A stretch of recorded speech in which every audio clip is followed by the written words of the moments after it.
غازی university شہر کی بڑی یونیورسٹیوں میں سر فہرست تھی۔ نمرا کو بھی بڑی مشکل سے غازی یونیورسٹی میں پڑھنے کی اجازت مل گئی۔ پہلے تو اس کے گھر والے نہ مان رہے تھے کیونکہ وہ لاہور میں رہتے تھے اور غازی یونیورسٹی اسلام آباد میں واقع تھی، مگر بہت منتوں کے بعد اب اسے اجازت مل چکی تھی۔ وہ کچھ دن پہلے ہی لاہور سے اسلام آباد شفٹ ہوئی تھی کیونکہ اب اسے اسی یونیورسٹی کے ہاسٹل میں رہنا تھا۔ اس کی خالہ نے اس کی بہت منتیں کی کہ نمرا ہاسٹل میں رہنے کی بجائے تم میرے پاس رہو، کیونکہ نمرا کی خالہ کا گھر اسلام آباد میں واقع تھا، مگر وہ یہ کہہ کر منع کر گئی کہ خالہ میرے رہنے سے آپ کی فیملی ڈسٹرب ہوگی، کیونکہ خالہ جوائنٹ فیملی میں رہتی تھی۔ آج اسے یونیورسٹی میں پہلا دن تھا۔ وہ بہت گھبرائی ہوئی تھی کیونکہ وہ گھر سے اتنی دور اکیلی پہلی مرتبہ آئی تھی اور اب تو اسے یہاں پر رہنا بھی تھا۔ وہ راہداری میں چلتی ہوئی جا رہی تھی کیونکہ ابھی تک اسے اپنی کلاس نہ ملی تھی۔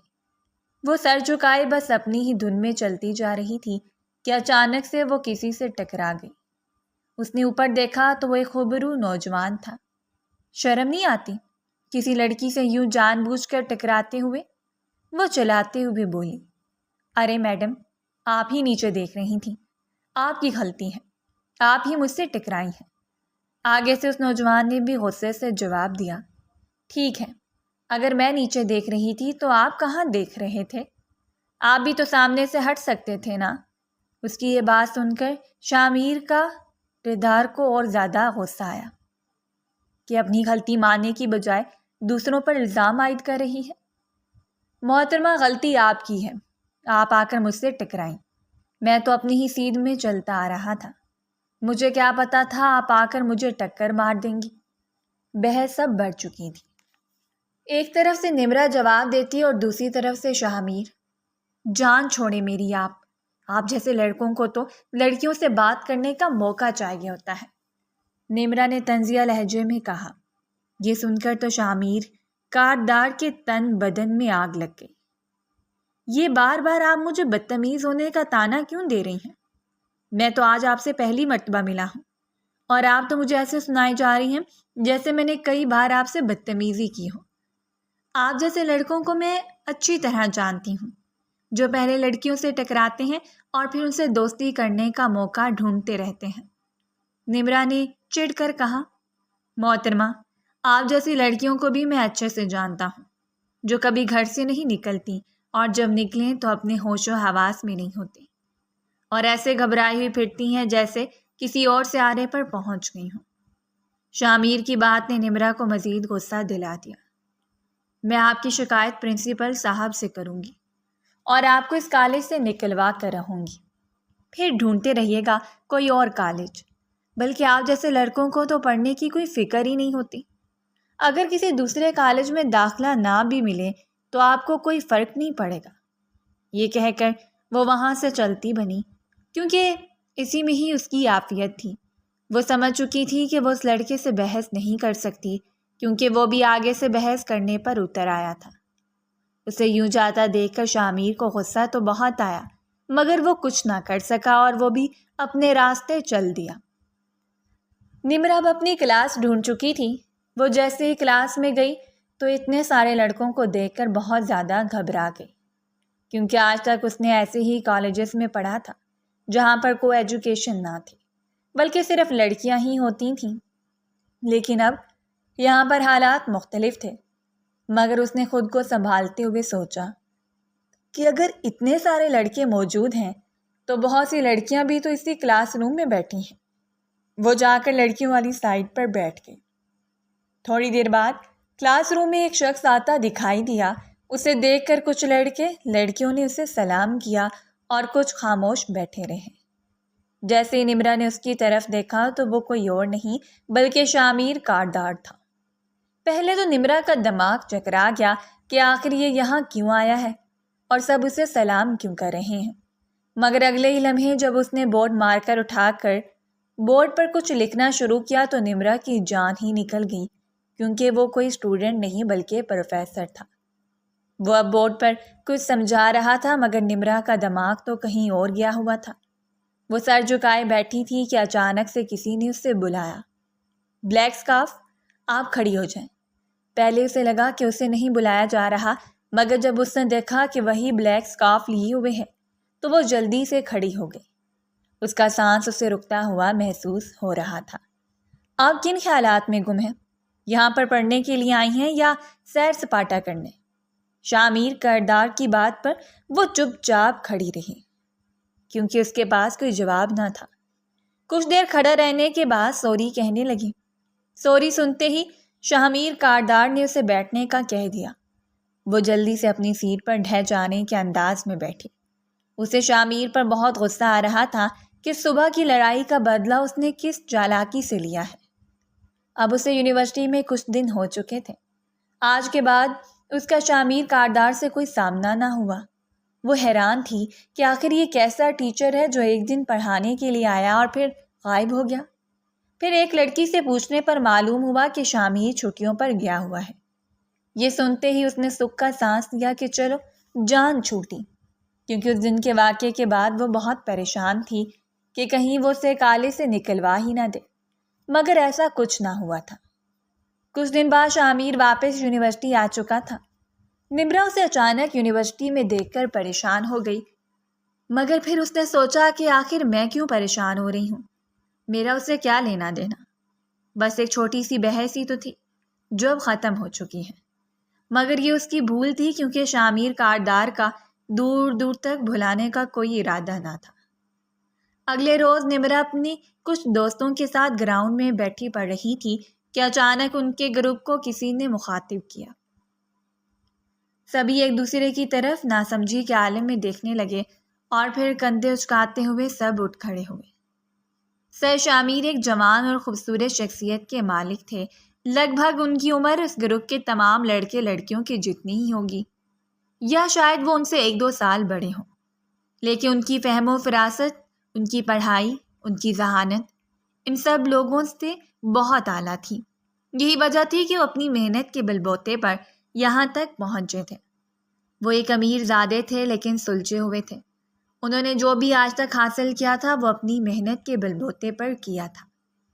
اس یونیورسٹی کے سبھی پروفیسرز میں سب سے زیادہ ذہین اور لائق فائق وہی تھے، اور ان سب لوگوں کو انہی کے لیکچر ہی سمجھ میں آتے تھے۔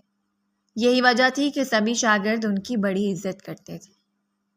اب بھی ان کے ایک حکم پر سر جھکاتے ہوئے سبھی ان کے پیچھے چلنے لگے۔ طویل و عریض گراؤنڈ کو عبور کرنے کے بعد سامنے ان کا آفس تھا، اور یہ صرف انہی کا آفس نہیں بلکہ اسٹاف روم تھا۔ یہاں پر سبھی ٹیچرز موجود رہتے تھے۔ اکثر میٹنگز اسی روم میں ہوا کرتی تھیں۔ اس وقت بھی سارے اساتذہ یہیں پر موجود تھے۔ شامیر سر آگے بڑھتے ہوئے جا کر اپنی نشست پر بیٹھ گئے تھے۔ باقی سبھی ٹیچرز اپنی اپنی باتوں میں لگے تھے۔ ان کے گروپ کو یہاں پر آتا دیکھ کر سبھی خاموش ہو کر ان کی طرف دیکھنے لگے تھے۔ یہ سب ایک دوسرے کی طرف دیکھ رہے تھے کہ آخر سر کیا بات کہنے والے ہیں۔ شامیر نے کچھ دیر سوچتے ہوئے سب کی طرف دیکھا اور کہا، ہمارا پلان ہے کہ جو تم لوگوں کا سیمسٹر چل رہا ہے اس میں موجود سبھی طلباء کو ہم ایک ٹرپ پر لے جانا چاہتے ہیں۔ اس ٹرپ پہ آپ لوگوں کے لیے سیکھنے کے لیے بھی بہت کچھ ہوگا۔ بہت سارے ایکسپیریمنٹ بھی کروائے جائیں گے۔ وہاں پر آپ کی پڑھائی نہیں رکے گی، کچھ آؤٹنگ بھی ہو جائے گی۔ باقی سبھی کو میں نے کہہ دیا، لیکن آپ سب کا گروپ ابھی باہر تھا تو اسی وجہ سے آپ سب لوگ وہاں پر موجود نہیں تھے اور میری بات نہیں سن سکے۔ میں نے سوچا آپ سب کو یہیں پر بلا کر بتا دوں۔ اس نے سپاٹ لہجے میں کہا۔ آخر پر اس کی نظر سب سے آخر پر کھڑی نمرا پر گئی تھی، جو نہ سمجھی کی حالت میں کبھی اپنی کلاس فیلوز کو دیکھتی اور کبھی سر کو دیکھتی۔ کچھ دیر اسے دیکھنے کے بعد اس نے خاموشی سے سر جھکایا اور اپنی بات جاری رکھتے ہوئے کہا، ہمارا یہ ٹرپ مڑی کے ایک ٹھنڈی علاقے میں ہوگا، وہاں رہنے کا سارا بندوبست ہو چکا ہے۔ آپ لوگوں میں سے کسی کو کوئی کنفیوژن ہے تو پوچھیے۔ شامیر نے اپنی بات ختم کر کے سبھی کی طرح سوالیہ نظروں سے دیکھا تو سبھی نے خاموشی سے سر جھکا لیا، لیکن ان میں سے صرف نمرا ہی بولی، لیکن سر مجھے باہر جانا منع ہے، میں نہیں جا سکتی۔ باقی سب چلے جائیں لیکن میں نہیں جا سکتی۔ اس نے گھبراتے ہوئے کہا تو ایک دم سے شامیر کے ابرو تنے تھے، اس کی گردن میں بل پڑا تھا۔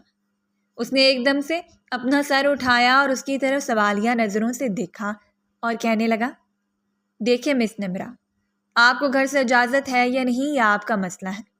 بہرحال آپ میں سے کوئی بھی ایک اسٹوڈنٹ چھٹی کرنے کی اجازت نہیں رکھتا ہے۔ میں نے کہہ دیا تو کہہ دیا۔ نمرا آپ بھی، آپ سمیت سبھی لوگ آئیں گے اور میں کچھ نہیں جانتا۔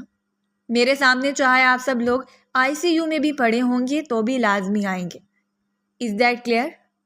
اپنی بات کے اختتام پر روم میں موجود سب کی طرف دیکھا اور پھر نمرا کی طرف نظر اٹھا کر کہا، امید ہے آپ کو میری بات سمجھ آ گئی ہوگی۔ آپ جائیں، جا کر اپنے ٹرپ کی تیاری کریں۔ کل ہم سب لوگ ٹرپ کے لیے نکل رہے ہیں۔ میں کوئی بہانہ نہ سنوں۔ وہ بے بسی سے ان کی طرف دیکھتے ہوئے اپنے دوستوں کے ساتھ واپس گراؤنڈ میں آ چکی تھی، لیکن اب اس کے دماغ میں آندیاں چل رہی تھیں۔ نہ جانے بھیا کو بتاؤں گی تو وہ کیا کہیں گے، ان کا کیا رد عمل ہوگا، بابا بھی اجازت دیں گے یا نہیں، اور اماں تو ویسے بھی بڑی سخت ہیں، نہ جانے مجھے ٹرپ پر جانے کی اجازت ملے گی بھی یا نہیں۔ ہاں، یہاں پر مجھے پڑھائی کرنے کی اجازت دے دی گئی ہے کہ پڑھائی تو لازمی ہے، لیکن اتنا دور وہ مجھے اکیلا اس ٹرپ میں لڑکے لڑکیوں کے ساتھ کبھی نہیں بھیجیں گے۔ وہ یہی سوچ رہی تھی۔ اس سوچ نے اسے تنگ کر رکھا تھا۔ چھٹی کے وقت وہ اپنے ہاسٹل گئی تو بھی نہ کسی سے سلام دعا کی، سیدھے اپنے کمرے میں آ گئی تھی۔ اس نے دروازہ دھڑام سے بند کیا اور جا کر اپنے بیڈ پر گر گئی تھی۔ پریشانی نے اسے بہت دوچار کیا ہوا تھا۔ اسے کوئی سمجھ نہیں آ رہا تھا کہ آخر وہ کیا کرے۔ امی جان، میں بہت پریشان ہوں، مجھے کوئی سمجھ نہیں آ رہا کہ میں کیا کروں۔ اس کی بات سن کر آمنہ بیگم اور زیادہ پریشان ہو گئی تھی اور کہنے لگی، ارے بیٹا، ہوا کیا ہے؟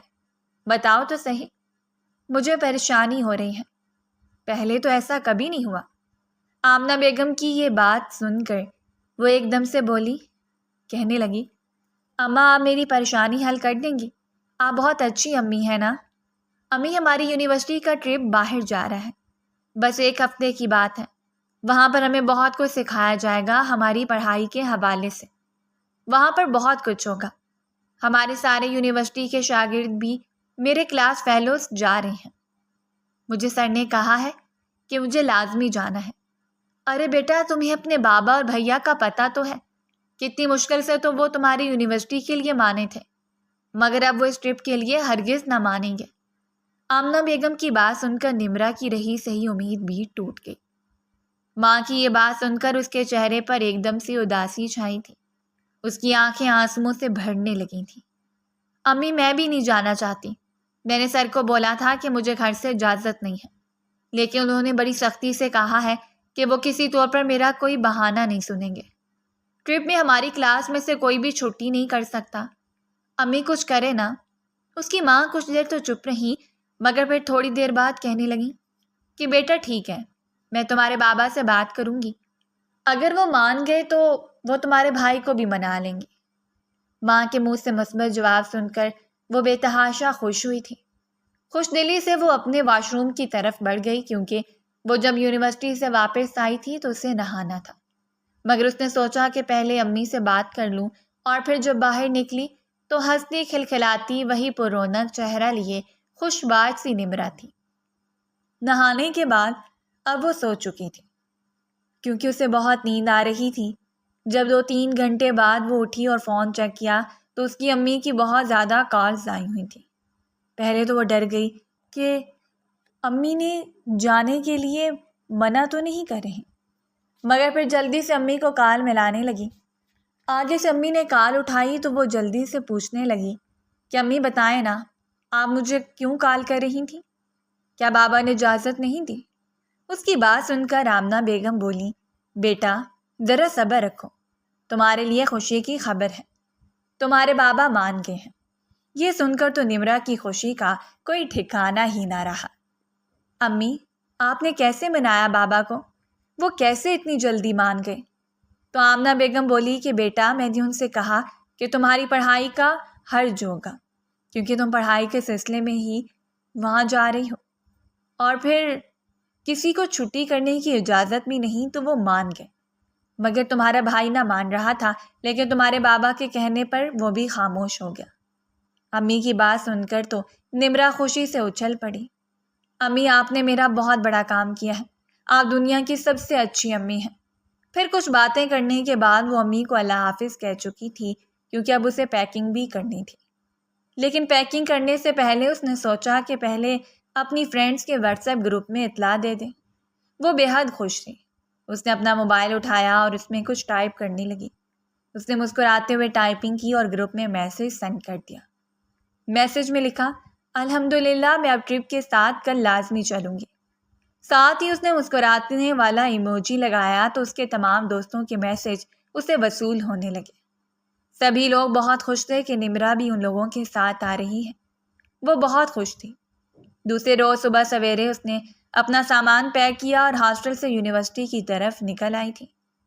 اپنے دوستوں کے ساتھ ہنسی مذاق کرتے ہوئے ٹرپ پر جانے والی وین میں بیٹھ چکی تھی۔ وین میں سبھی لوگ ہنس کھیل رہے تھے۔ سارا راستہ بڑی خوبصورتی سے کٹا تھا۔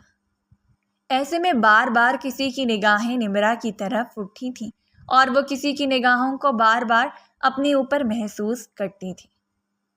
ادھر ادھر دیکھتی لیکن کوئی بھی اس کی طرف متوجہ نہ تھا۔ سارے اساتذہ سامنے آگے والی سیٹوں پر بیٹھے تھے، جبکہ باقی تمام اسٹوڈنٹس پیچھے بیٹھے تھے۔ سبھی لوگ اپنی اپنی خوش گپیوں میں مصروف تھے۔ وہ سب کو اپنا وہم سمجھ رہی تھی، لیکن یہ وہم نہیں تھا، یہ سچ تھا، جو آگے جا کر بہت کڑوا ہونے والا تھا۔ ایک لمبے تھکا دینے والے سفر کے بعد اب وہ اپنی منزل مقصود پر پہنچ چکے تھے۔ چونکہ مری میں بہت زیادہ ٹھنڈ تھی، جس کی وجہ سے سب لوگوں نے اب شالیں اور سویٹرز لے رہے تھے۔ اس حویلی کو دیکھ کر تو نمرا اور باقی تمام اسٹوڈنٹس کی آنکھیں پھٹی کی پھٹی رہ گئی، کیونکہ وہ ایک شاندار اور بہت بڑی حویلی تھی جو ان کے پرنسپل کے دوست کی تھی، جہاں پر ان کے رہنے کا انتظام کیا گیا تھا۔ اس بڑی سی حویلی میں سبھی لوگوں کے لیے ایک ایک کمرہ موجود تھا۔ سارے دن کے تھکے ہارے سبھی لوگ جب یہاں آئے تو سب سے پہلے وہ اپنے اپنے کمروں میں جا کر آرام کرنے لگے۔ بھوک نے الگ سب کو تنگ کیا ہوا تھا، لیکن سب سے زیادہ تھکاوٹ تھی۔ تقریباً 1 گھنٹے کے آرام کرنے کے بعد سبھی لوگ ایک بار پھر سے اپنے اپنے کمروں سے نکلے اور فریش ہوتے ہوئے حویلی کے باہر آ گئے تھے۔ رات کافی ہو چکی تھی۔ اساتذہ ایک جگہ پر گروپ بنائے بیٹھے تھے۔ ایسے میں سبھی طلباء نے ایک سائڈ پر اپنا اپنا گروپ بنا لیا تھا، جس طرح یونیورسٹی میں ان کے الگ الگ گروپ تھے۔ نمرا بھی اپنے ہی دوستوں کے گروپ میں بیٹھی ہوئی تھی۔ وہ بہت خوش تھی کیونکہ وہ زندگی میں پہلی بار اس طرح کسی ٹرپ پر آئی تھی۔ اب ان کے گروپ میں کھانے کی بات چیت ہو رہی تھی کہ کون سا کھانا آرڈر کیا جائے، کیونکہ یہاں پر کھانا بنانے کا ابھی کوئی انتظام نہ تھا۔ مگر شامیر کاردار نے ان سے کہہ دیا تھا کہ صبح کا کھانا وہ خود ہی بنائیں گے، تب تک سامان بھی آ جائے گا۔ ان کے گروپ میں کسی کو پیزا پسند تھا تو کسی کو پاستا۔ یہی بحث ابھی چل رہی تھی کہ پھر ان میں فیصلہ ہوا کہ آدھی لڑکیاں پیزا منگوا لیں اور باقی جن کو پاستا پسند ہے وہ پاستا آرڈر کر لیں۔ پھر تھوڑی دیر میں وہ اپنا آرڈر کر چکی تھی اور آرڈر آنے کا انتظار کر رہی تھی، کیونکہ انہیں بہت زیادہ بھوک لگی ہوئی تھی۔ اسی طرح باقی گروپس بھی اپنا اپنا کھانا آرڈر کر رہے تھے۔ سب کی اپنی پسند تھی، جس کی وجہ سے سب کے آرڈر بھی مختلف تھے۔ سردی حد سے زیادہ بڑھنے لگی تو سبھی نے لکڑیاں جلائیں اور اس پر ایک لمبا سا دائرہ بنا لیا تھا۔ یہ نمرا کی زندگی کا پہلا ٹرپ تھا، اس لیے وہ اتنا انجوائے کر رہی تھی۔ وہ یہاں آنے کے لیے بھی بہت ایکسائٹیڈ تھی۔ اسے یوں لگ رہا تھا جیسے یہ اس کی زندگی کا نہایت ہی حسین دن ہے، اور واقعی میں ایسا تھا۔ سبھی لوگ کھانا کھانے کے بعد اپنے اپنے کمروں میں چلے گئے۔ سبھی کو ساری رات زبردست نیند آئی تھی۔ صبح سبھی لوگ جاگے تو ایک الگ سی نئی صبح تھی۔ سبھی نے اپنے اپنے کمروں کو خیر باد کہا اور حویلی کے کچن میں آ کر ناشتہ بنا لیا گیا، کیونکہ اب کھانے پینے کا سامان آ چکا تھا۔ سب لڑکیوں نے مل کر اسی سامان سے ناشتہ بنایا اور پھر حویلی سے سیر کی غرض سے باہر نکل آئے۔ مگر جیسے وہ باہر نکلی تو سر شاہمیر نے انہیں اپنی طرف بلا لیا۔ وہ کہہ رہے تھے کہ پہلے آپ سب کلاس لے لیں، اس کے بعد ہم کہیں گھومنے چلیں گے۔ یہ سن کر ساری لڑکیوں کا منہ بن گیا، لیکن پھر آ کر وہ کلاس لینے بیٹھ گئیں، جس میں سر شامیر نے انہیں بڑے احسن طریقے سے چیزیں سمجھائی تھیں اور ایکسپیریمنٹ بھی کروائے تھے۔ وہ خوشی خوشی ان سب چیزوں کو سیکھ رہی تھیں، لیکن کوئی تھا جو مکمل طور پر اسے اپنی نظروں کی گرفت میں رکھے ہوئے تھا۔ اسے بار بار کسی کی نظریں اپنے اوپر محسوس ہوتیں اور وہ اپنے کام سے نظریں چرا کر دیکھ لیتی، لیکن اسے کہیں بھی کوئی بھی ایسا شخص موجود نظر نہیں آیا جو اسے دیکھ رہا ہو۔ سبھی لوگ اپنے اپنے کاموں میں مصروف تھے۔ سر شامیر اپنی چیئر پر بیٹھے خاموشی سے مطالعہ کر رہے تھے۔ ساری کی ساری کلاس اپنے اپنے کاموں میں لگی تھی۔ ہر کوئی ایک دوسرے سے باتیں کر رہا تھا۔ ایسے میں وہ کافی ڈسٹرب سی ہو گئی تھی۔ ایسے یہ دن بھی گزر گیا تھا اور اب شام کا وقت تھا۔ اس کے موبائل پر کال بجی تو اس نے مسکراتے ہوئے اپنا موبائل اٹھایا۔ گھر کا نمبر چمک رہا تھا۔ وہ جلدی سے بھاگتی ہوئی بالکنی میں آ گئی تھی۔ اس بالکنی سے اس پہاڑ کے نیچے سارے درخت اور مخروطی چھت والے گھر اور گھروں سے اٹھتا ہوا ہلکا ہلکا دھواں اٹھتا ہوا نظر آ رہا تھا۔ بلا شبہ یہ حسین نظارہ تھا جسے دیکھ کر وہ ایک لمحے کے لیے مبہوت ہوئی تھی۔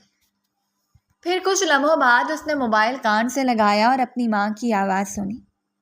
آمنہ بیگم بول رہی تھیں، نمرا، میں تم سے بہت ناراض ہوں۔ یہ کیا طریقہ ہے کہ تم نے صبح سے ایک کال ہی نہیں کی؟ اپنی خیریت کی اطلاع تو دے دیتی۔ دوسرا، میں بار بار کال ملائے جا رہی ہوں، تمہارا نمبر ہی نہیں مل رہا۔ سب خیریت تو ہے؟ تم خیریت سے پہنچ گئی ہو نا؟ کوئی مسئلہ تو درپیش نہیں آیا؟ کھا پی تو صحیح رہی ہو نا؟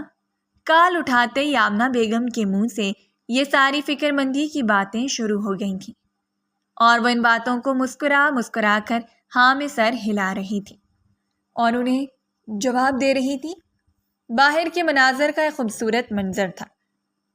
ڈھلتی ہوئی شام اور یہ منظر اسے بہت سہانا لگ رہا تھا۔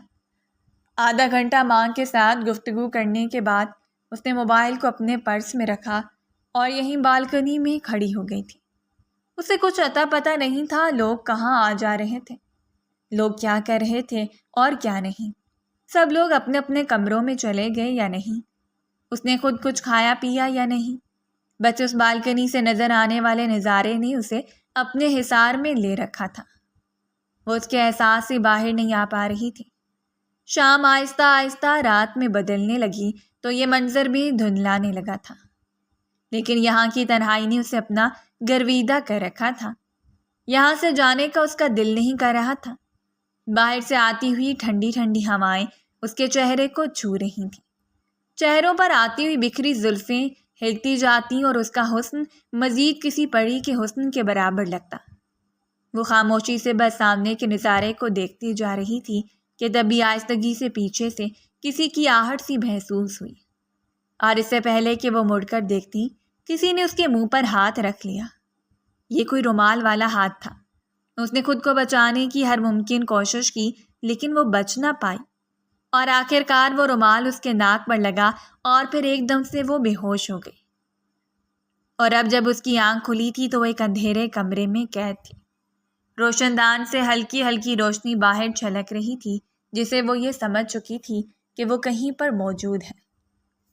وہ اٹھی اور کچھ دیر حالات کو سمجھنے کی کوشش کرتی رہی، پھر دیواروں کو ٹٹولتے ہوئے وہ دروازہ ڈھونڈتے ہوئے آخر کار دروازہ ڈھونڈنے میں کامیاب بھی ہو گئی تھی۔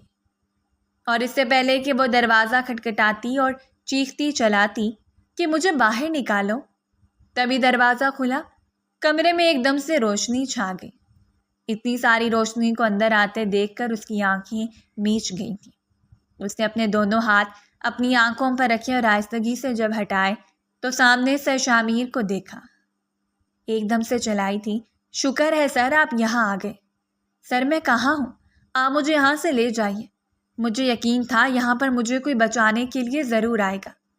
کل رات کو ہی کوئی مجھ پر رومال رکھ کر بے ہوش کر کے لے آیا۔ اب نہ جانے کیا وقت ہو رہا ہے، نہ جانے وہ کون تھا، نہ جانے میں کہاں ہوں۔ سر مجھے یہاں سے لے جائیں۔ اس کی باتوں پر پہلے تو شامیر کاردار خاموش رہا، لیکن پھر اچانک اس نے نمرا کے سر پر بم پھوڑ دیا۔ مس نمرا، ابھی تم مجھ سے نکاح کرنے والی ہو۔ ابھی قاضی صاحب نکاح کا پوچھنے کے لیے آئیں گے۔ تم نے صرف ہاں میں ہی جواب دینا ہے، کیونکہ تمہارے پاس اور کوئی آپشن نہیں۔ سمجھ میں آئی بات؟ اس شخص کی یہ باتیں سن کر وہ حیرت سے اس کی طرف دیکھ رہی تھی۔ دل اچھل کر حلق میں آ بیٹھا تھا۔ یہ شخص کیا کہہ رہا تھا؟ یہ تو اس کا ٹیچر تھا۔ اس سے زیادہ تو اس نے اسے کبھی کچھ سمجھا ہی نہیں تھا، لیکن آج یہ شخص اس کے سامنے کھڑا یہ کہہ رہا تھا کہ تم مجھ سے شادی کر لو۔ وہ حیرت کے سمندر میں ڈوبی تھی۔ کہنے لگی، سر یہ آپ کیا کہہ رہے ہیں؟ آپ ہوش میں تو ہیں؟ میں آپ سے شادی کیوں کروں گی؟ وہ اپنی بات کہہ کر مڑنے لگا تھا، لیکن نمرا کی بات سن کر پھر سے پلٹا، مگر اس نے کچھ نہ کہا اور پھر دروازے کی طرف بڑھ گیا۔ مگر تھوڑی ہی دیر بعد جو منظر نمرا کی آنکھوں کے سامنے آیا اس نے اس کے ہوش اڑا دیے، کیونکہ اب دروازہ کھلا تو شامیر کے ساتھ قاضی صاحب اور 2 آدمی بھی موجود تھے جو شاید نکاح کرنے کے لیے آئے تھے، جنہیں دیکھ کر نمرا بہت زیادہ گھبرا گئی اور رونے لگی تھی۔ قاضی صاحب نے نکاح کا پوچھنا شروع کیا تو وہ خاموش بیٹھی رہی، لیکن اس نے جو ہی کچھ بولنے کے لیے اپنا منہ کھولنا چاہا تبھی یہ گارڈ نے اپنی بندوق اٹھائی اور اس کی طرف کر لی۔ اس کا مطلب یہ تھا کہ اگر انکار کیا تو تمہاری گردن اڑا دی جائے گی۔ یہ وہی گارڈ تھے جو شامیر تھوڑی دیر پہلے اس کے کمرے میں چھوڑ گیا تھا۔ وہ بندوق دیکھ کر ڈر گئی اور اس نے خاموشی سے قبول ہے کہا اور پھر اس نکاح نامے پر سائن کر دیے۔ جس ٹرپ کے لیے اسے اتنی ایکسائٹمنٹ تھی، اس ٹرپ نے اس کے لیے اس کی زندگی کی ساری خوشیاں چھین لی تھیں۔ اب گھر جا کر وہ کیا منہ دکھائے گی؟ وہ کیا کہے گی کہ وہ کیا کر کے آئی ہے؟ ماں باپ کے سامنے وہ آنکھ اٹھانے کے قابل نہیں رہے گی، اور سب سے بڑھ کر اسے یہ شرمندگی ہو رہی تھی کہ اس کے بابا نے اس کا رشتہ اپنے دوست کے بیٹے کے ساتھ طے کیا تھا۔ وہ یہ سوچ سوچ کر رونے لگی کہ اب اس کے بابا کو شرمندگی اٹھانی پڑے گی۔ شامیر نے خود ہی اس کے ساتھ نکاح کر لیا تھا۔ اس کی آنکھوں سے آنسو بہنے لگے تھے۔ کچھ دیر بعد شامیر کمرے میں آیا اور اس کو ہاتھ سے پکڑتا ہوا باہر لے گیا۔ باہر گاڑی کھڑی تھی، وہ گاڑی میں بیٹھ کر اب بہت دور آ چکے تھے۔ ریحان نے اسے اس کے ہاتھ سے پکڑتے ہوئے گاڑی میں بٹھایا اور حویلی تک لے آیا تھا۔ راستے میں اس نے یہ بھی اسے باور کروا دیا تھا کہ خبردار اگر یونیورسٹی میں کسی کو پتہ چلا ورنہ تمہاری خیر نہیں۔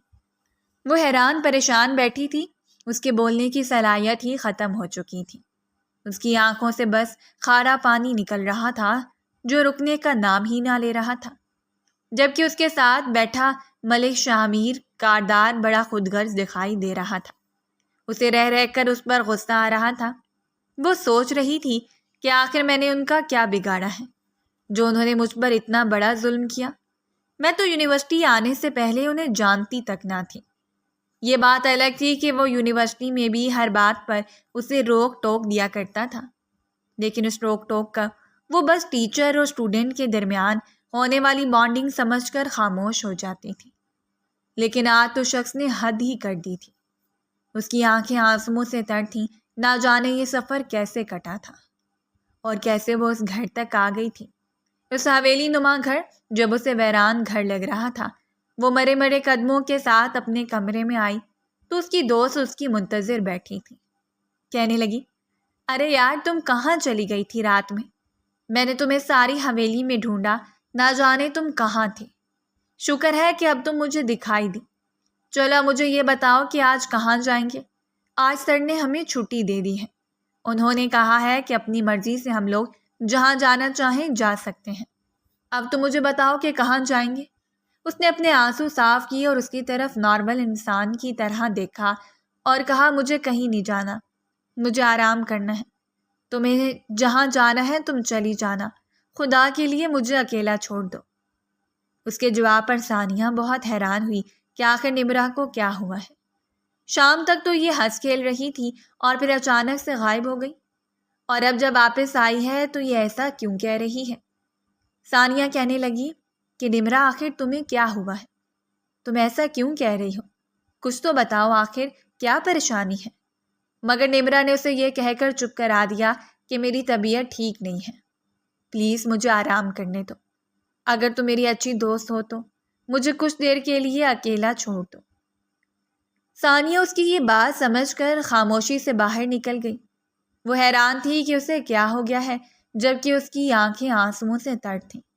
وہ اب گھر جا کر اپنے گھر والوں کو کیا منہ دکھائے گی، اور نہ جانے سر نے اس کے ساتھ ایسا کیوں کیا تھا۔ کافی دیر اپنے بیڈ کے سرہانے پر سر رکھ کر وہ یوں ہی روتی رہی۔ جب روتے روتے کافی دیر گزر گئی تو اس نے اپنا سر اٹھایا اور اپنے آپ کو آئینے میں دیکھتی ہوئی باہر نکل گئی۔ ہلچل ختم ہو چکی تھی۔ یوں لگ رہا تھا جیسے ہر کوئی اپنے اپنے کاموں میں مصروف ہو، یا پھر یہ حویلی مکمل طور پر سنسان پڑی ہو۔ اس کا دل کر رہا تھا کہ وہ یہاں سے چلی جائے۔ اپنے کمرے سے نکل کر سیڑھیاں اترتے ہوئے اب وہ باہر آ چکی تھی۔ سب لوگ اپنے اپنے کاموں میں مصروف، کوئی فٹ بال کھیل رہا تھا تو کوئی گروپ بنا کر باتیں کر رہا تھا، مگر اسے اس سب سے کوئی سروکار نہ تھا۔ وہ ایک کونے میں آ کر بیٹھ گئی کہ اچانک اس کی نظر اپنی طرف آتے ہوئے ایک انسان پر پڑی۔ وہ اور کوئی نہیں بلکہ شامیر کارڈدار تھا۔ وہ اسے اپنے پاس آتا دیکھ کر گھبرا گئی اور وہاں سے اٹھنے لگی، مگر شامیر نے جلدی سے اس کا ہاتھ پکڑ لیا، کیونکہ اس وقت کوئی بھی ان کو نہیں دیکھ پا رہا تھا۔ وہ ایک ایسے کونے میں تھی جہاں دور دور تک کوئی انسان نہیں انہیں نہ دیکھ پائے۔ مجھے تم سے کچھ بات کرنی ہے، اب تو میری ملکیت ہو، اور خبردار اگر تم نے اس میں ذرا سی بھی خیانت کی۔ دوسری بات یہ رہی، نکاح نامے کی کاپی تمہارے پاس رکھی ہو، گھر جا کر اپنے گھر والوں کو یہ لازمی دکھانا۔ سر شامیر کی یہ باتیں سن کر اس کا ذہن جواب دے گیا۔ وہ ایک دم سے پیچھے ہٹی اور پوری قوت سے چلائی، آخر میں نے آپ کا کیا بگاڑا ہے؟ کیوں آپ میرے ساتھ ایسا کر رہے ہیں؟ آپ نے کیوں کیا میرے ساتھ نکاح؟ میں گھر جا کر گھر والوں کو کیا منہ دکھاؤں گی کہ میں باہر پڑھنے نہیں یہ کام کرنے گئی تھی؟ آپ کو نہیں معلوم کہ میرے گھر والوں نے بڑی مشکل سے مجھے پڑھنے کی اجازت دی ہے، کیونکہ آج تک کوئی لڑکی ہمارے خاندان سے یوں دوسرے شہر پڑھنے نہیں آئی۔ آپ نہایت ہی خود غرض اور چالاک انسان ہیں۔ مجھے آپ سے قطعاً یہ توقع نہیں تھی۔ آپ تو میرے استاد تھے، اور استاد کا رتبہ ہمیشہ اوپر رکھا جاتا ہے، لیکن آپ نے تو اس رتبے کی قدر نہیں کی۔ وہ اپنے دل کی ساری بھڑاس نکال چکی تو وہ خاموشی سے تحمل سے چلتا ہوا اس کے قریب آیا اور کہنے لگا، تم یہ کیسے کہہ سکتی ہو کہ میں تمہیں اور تمہارے خاندان کو نہیں جانتا، بلکہ میں تم لوگوں کو اچھی طرح سے جانتا ہوں۔ یہ کہہ کر اب وہ واپس پلٹ چکا تھا، مگر نمرا حیران تھی کہ آخر یہ کیا ماجرا ہے، وہ ایسے کیوں کہہ رہے ہیں، کیونکہ آج تک کبھی بھی نمرا پہلے اس سے نہ ملی تھی۔ شامیر کاردار اب اس سے دور جاتا دکھائی دے رہا تھا، مگر نمرا نے بھی ٹھان لی تھی کہ وہ اس گتھی کو سلجھا کے رہے گی کہ آخر شامیر کاردار کون ہے اور وہ اس کے بارے میں سب کچھ کیسے جانتا ہے۔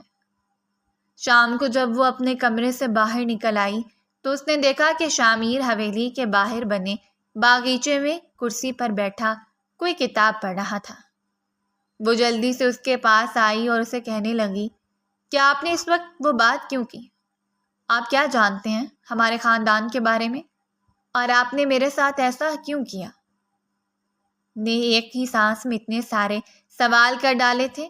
شامیر کاردار خاموشی سے بیٹھا اسے دیکھ رہا تھا اور پھر کہنے لگا کہ یہی بات ذرا جا کر اپنے بھائی سے پوچھنا، اسے کہنا کہ کسی کی بہن کو ورگلا کر اسے یوں نکاح کرنا، نکاح کر کے اسے اپنے گھر میں لے جانا اور اسے اس کی میکے سے یوں جدا کر دینا کوئی اچھی بات ہے؟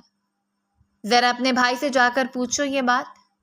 شامیر کی یہ بات سن کر نمرا کو حیرت کا جھٹکا لگا کہ آخر یہ ایسا کیوں کہہ رہے ہیں، مگر تھوڑی ہی دیر میں وہ سنبھل چکی تھی اور بولی، آپ کو ہمارے گھر کے معاملات کا کیسے پتہ؟ اس معاملے کو دفن ہوئے تو اب تقریباً 3 سال ہو چکے تھے، لیکن اب یہ معاملہ ایک بار پھر سے سر اٹھانے لگا تھا۔ اللہ اللہ کر کے تو یہ معاملہ بیٹھا تھا، لیکن اب اس کی جان پر بنائی تھی۔ تو وہ کہنے لگا، شاید مس نمرا آپ کچھ بھول رہی ہیں، آپ کی بھابھی کا کوئی بھائی بھی تھا، جس لڑکی کو تمہارا بھائی دھوکے سے ورگلا کر لے گیا، اس کے ساتھ نکاح کر لیا اور اسے اپنے گھر لے گیا، اس کے بعد وہ اسے ہمیں دیکھنے تک نہیں دیتا۔ مجھے اس چیز کا بدلہ لینا تھا اور ابھی تو یہ بدلے کی شروعات ہے، آگے آگے دیکھو ہوتا ہے کیا۔ یہ بات کہہ کر شامیر ہنستے ہوئے وہاں سے نکل آیا تھا، مگر نمرا پر تو جیسے پہاڑ ٹوٹ پڑے تھے، موتیوں کی طرح اس کے رخسار پر گر رہے تھے۔ وہ سوچ رہی تھی کہ آخر 3 سال بعد اس کے بھائی کی غلطی نے اسے کہیں کا نہ چھوڑا۔ وہ ایک بار پھر سے اپنے کمرے میں آئی اور پھوٹ پھوٹ کر رونے لگی۔ اس کے موبائل پر مسلسل اس کے گھر سے کالز آئی جا رہی تھیں، لیکن وہ اس حالت میں نہیں تھی کہ وہ کسی کو جواب دے سکتے۔ وہ بس اپنی قسمت پر رونا چاہتی تھی۔ وہ اپنی آنے والی زندگی کو سوچ رہی تھی۔ کافی دیر رو لینے کے بعد اس نے اپنا سر تکیے پر رکھا تو نیند کی دیوی اس پر مہربان ہو گئی۔ آنکھ کھلی تو رات ہو چکی تھی۔ اس کی دوست اس کے ساتھ سو رہی تھی۔ اس نے اٹھتے ہوئے ادھر ادھر دیکھا اور پھر آہستگی سے دروازہ کھول کر باہر آ گئی۔ وہ بالکنی میں آ کر کھڑی ہوئی تو دوسری طرف سے اسے کسی کی آواز سنائی دی۔ وہ جلدی سے بھاگتی ہوئی بالکنی کی اس طرف آئی تو دیکھا حویلی کے بالکل درمیان میں کوئی شخص بیٹھا تھا، جس کے سامنے لکڑیوں کا ایک ڈھیر جل رہا تھا۔ وہ دھیمی دھیمی آواز میں کچھ گنگنائے جا رہا تھا۔ اس نے اپنے گرد چادر لپیٹ رکھی تھی اور اپنا چہرہ نیچے کیا ہوا تھا۔ یہ کوئی اور نہیں بلکہ سر شامیر تھے، جو کہ اب اس کے شوہر بھی بن چکے تھے۔ اس شخص پر اتنا غصہ آ رہا تھا کہ اس کی کوئی حد نہیں تھی۔ وہ آہستگی سے نیچے اتری، نہ جانے کیوں اس گنگنانے نے اس کے پاؤں اپنی طرف کھینچے تھے۔ وہ اس گنگناہٹ پر کھینچتی چلی جا رہی تھی اور آہستہ آہستہ قدم اٹھاتی ہوئی اس کے بالکل پیچھے آ کھڑی ہوئی۔ وہ منہ ہی منہ میں کچھ گنگنائے جا رہا تھا۔ اس کی آواز اتنی سریلی تھی کہ نمرا کو پتہ ہی نہیں چلا کہ وہ کب اس کے پاس آ چکی ہے۔ نمرا اس کے بالکل پیچھے آ کھڑی ہوئی تو اسے اپنے پیچھے کسی کے ہونے کا احساس ہوا۔ وہ ایک دم سے اٹھ کھڑا ہوا۔ نمرا اس کے پیچھے تھی۔ وہ حیرانگی سے اسے دیکھ رہا تھا۔ نمرا خاموشی سے اسے دیکھنے لگی تو وہ کہنے لگا، تیار ہو جاؤ، کل سے تمہارا اصلی امتحان شروع ہو رہا ہے۔ کل صبح ہی صبح ہم گھر کے لیے نکلیں گے۔ یہ ٹرپ کسی اور چیز کے لیے نہیں بلکہ تم سے نکاح کرنے کے لیے ہی تھا۔ تو وہ وہیں پر گھٹنوں کے بل بیٹھ گئی اور رونے لگی۔ آج وہ اس کے سامنے پھوٹ پھوٹ کر رو رہی تھی اور اسے اس لڑکی کا دکھ ہونے لگا تھا۔ نہ جانے کیوں ایک پل کے لیے اسے یوں لگا تھا جیسے اس نے کچھ غلط کر دیا ہو، کچھ ایسا جس کی تلافی نہ کی جا سکتی ہو۔ اس کی آنکھیں حیرت سے اس لڑکی کو دیکھ رہی تھیں جو اب گھٹنوں کے بل بیٹھ کر رو رہی تھی۔ اس آواز پر کوئی بھی اٹھ سکتا تھا۔ وہ جلدی سے اس کے مقابل بیٹھا اور اس کے منہ پر ہاتھ رکھ لیا اور اسے کہا، خاموش ہو جاؤ، خدا کے لیے خاموش ہو جاؤ۔ لوگ اٹھ جائیں گے اور پھر نہ تو تمہاری کوئی عزت رہ جائے گی اور نہ ہی میری۔ میں تو پھر بھی مرد ہوں، تم عورت ہو، تم پر ہی انگلیاں اٹھیں گی۔ خاموشی سے اٹھو اور یہاں آ کر بیٹھو میرے ساتھ۔ اس نے اس کا ہاتھ پکڑا اور اسے آگ کے قریب لے آیا۔ نمرا بت بن چکی تھی۔ اب یہ بات تھی کہ پھوٹ پھوٹ کر رونا ختم ہو چکا تھا۔ آج اس نے اسے بڑے غور سے دیکھا تھا۔ واقعی میں وہ بڑی خوبصورت لڑکی تھی۔ خدا نے بڑی فرصت سے اسے بنایا تھا۔ اس کے اندر نقش بڑی فرصت سے اس نے کھینچے تھے، تبھی تو یہ لڑکی اتنی خوبصورت تھی۔ نہ جانے کیوں اس لڑکی کے حسن نے کچھ لمحے کے لیے اسے اپنا گرویدہ کر لیا تھا۔ وہ دوبارہ سسکیوں کے ساتھ رو رہی تھی۔ اس نے اپنے گرد چادر نہیں لپیٹ رکھی تھی۔ اس کا پتلا سا دوپٹہ تھا جو اس پر سردی ختم کرنے میں ناکام ہو رہا تھا۔ شامیر نے اپنا سویٹر اتار کر اس کے بازوؤں پر ڈال دیا۔ نمرا کافی دیر خاموشی سے اسے دیکھتی رہی۔ کچھ دیر بعد اس نے منہ کھولا تو وہ بولی، میں نے آخر آپ کا کیا بگاڑا تھا؟ آپ نے ایسا کیوں کیا؟ آپ نے میری زندگی برباد کر دی۔ آپ نے میری عزت خاک میں ملا دی۔ میں اب کسی کو منہ دکھانے کے قابل نہیں رہی، نہ ہی میں اپنے گھر والوں سے نظریں ملا سکتی ہوں۔ آخر کیسے میں انہیں یہ سب بتاؤں گی؟ وہ تو مجھے گولی مار دیں گے۔ یہ کہہ کر وہ رونے لگی، مگر اب شمیر اس کے بعد قریب آ چکا تھا۔ کوئی کچھ نہیں کرے گا، میں تمہارے ساتھ ہوں، جو بھی ہوگا دیکھا جائے گا۔ شامیر کی اس بات پر نمرا حیرت سے اس کی جانب دیکھ رہی تھی جو باغیچے سے نکل کر حویلی کی طرف جا رہا تھا۔ نمرا ناگواری سے اسے پیچھے سے دیکھنے لگی۔ کچھ دیر بعد وہ خاموشی سے اٹھی اور اپنے کمرے میں آ گئی۔ نمرا اس کی آنکھوں سے کوسوں دور تھی۔ اللہ اللہ کر کے صبح ہوئی۔ صبح کی نماز کے بعد ان سب نے گھروں کی طرف نکلنا تھا۔ ایسے میں سبھی لوگ اپنے اپنے بیگ پیک کر رہے تھے۔ اس نے اپنا بیگ پیک کرتے ہوئے آخر میں ایک سویٹر اٹھایا، یہ سفید رنگ کا سویٹر جس سے اس وقت اسے شامیر کی خوشبو آ رہی تھی۔ اس نے اپنی نم ہوتی آنکھوں کو صاف کیا اور خاموشی سے وہ سویٹر اپنے بیگ میں رکھ دیا۔ پہلے تو اس نے سوچا کہ وہ سویٹر یہیں پر پھینک کر چلی جائے، مگر اس کا دل نہ مانا کیونکہ وہ بھی نہ جانتی تھی کہ اب اسے بھی شامیر سے محبت ہونے لگی تھی۔ سب بیگ پیک کر کے بس تک آ گئے تھے، بس گھر روانہ ہونے کے لیے تیار کھڑی تھی۔ ایسے میں سب سے آخر پہ آہستہ آہستہ قدموں کے ساتھ چلتی ہوئی وہ جب گاڑی کے دروازے پر آئی تو کسی نے اس کے ہاتھ سے اس کا بیگ لے لیا اور اسے کہا، تم میرے ساتھ آؤ گی۔ اس نے حیرت سے اس کی جانب دیکھا۔ اسے اپنی گاڑی کی جانب لے چلا تھا۔ یہاں اس کی گاڑی کیا کر رہی تھی؟ یہ کب آئی تھی؟ وہ کچھ نہیں جانتی تھی۔ وہ اسے بہت کچھ بولنا چاہتی تھی مگر اس کی زبان اس کا ساتھ نہیں دے رہی تھی۔ وہ خاموشی سے اس کے ساتھ چلتی ہوئی اس کی گاڑی تک آئی اور خاموشی سے اس کے ساتھ بیٹھ گئی۔ گاڑی آہستہ آہستہ اپنی روش پر چلنے لگی۔ وہ بس جس میں وہ یونی ٹرپ کے لیے یہاں آئی تھی وہ ان سے بہت آگے نکل گئی تھی، لیکن شامیر بہت آہستگی سے گاڑی ڈرائیو کر رہا تھا۔ صبح سے لے کر اب شام ہو چکی تھی۔ گاڑی ایک بہت بڑے سے فارم ہاؤس کے باہر رکی۔ شامیر گاڑی سے اترا اور نمرا کی طرف کا دروازہ کھول کر اسے باہر نکالا۔ وہ اس کا ہاتھ پکڑ کر فارم ہاؤس کے اندر لے جانے لگا۔ وہ جیسے ہی فارم ہاؤس کے اندر گئی تو وہ دیکھ کر حیران رہ گئی۔ یہ ایک بہت بڑا اور خوبصورت فارم ہاؤس تھا جس کے اندر سوئمنگ پول بھی تھا۔ وہ اسے کھینچ کر اندر لے جانے لگا مگر اس نے جانے سے انکار کر دیا اور اس نے سوئمنگ پول کے ساتھ بنے پلر کو پکڑ لیا۔ وہ اسے کھینچ رہا تھا مگر وہ پلر کو مضبوطی سے تھامے ہوئے تھی اور اس کے ساتھ جانے سے مسلسل انکار کر رہی تھی۔ پھر اچانک سے شامیر نے اس کا ہاتھ چھوڑ دیا۔ بیلنس بگڑنے کی وجہ سے وہ پول میں جا گری۔ پول کے ٹھنڈے پانی سے اس کا دماغ جمنے لگا۔ اسے پول میں گرا دیکھ کر جلدی سے شامیر اس کی طرف دوڑا اور اسے پول سے نکال کر اپنی باہوں میں بھر کر ایک کمرے میں لے آیا۔ کمرے میں ایک ملازمہ بھی موجود تھی۔ وہ جلدی سے اسے ہدایات دے کر وہاں سے نکل گیا کہ بی بی جی کے کپڑے بدلواؤ اور انہیں کچھ گرم چائے وغیرہ بھی پلاؤ۔ میں جلدی سے کسی ڈاکٹر کو بلا کر لاتا ہوں۔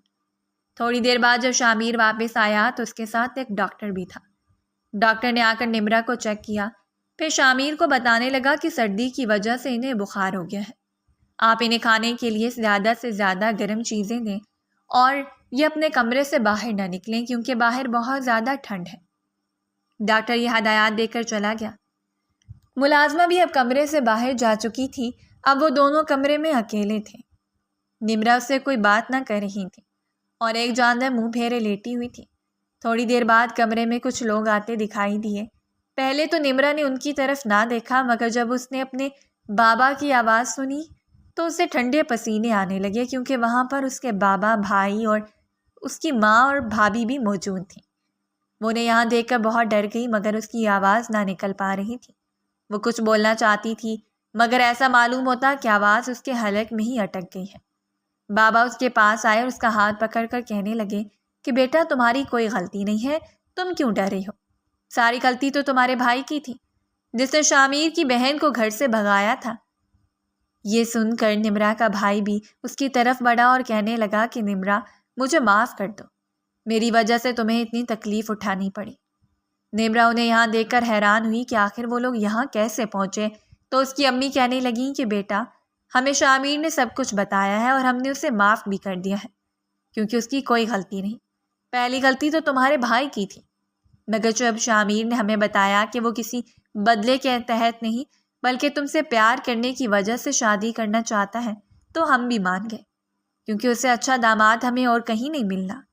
یہ سن کر تو نمرا کا دماغ گھوم گیا کہ آخر اس کے ساتھ کیا ہو رہا ہے، مگر اب اس کے دل کو بھی سکون آ گیا کہ اس کے والدین اس سے ناراض نہیں ہیں۔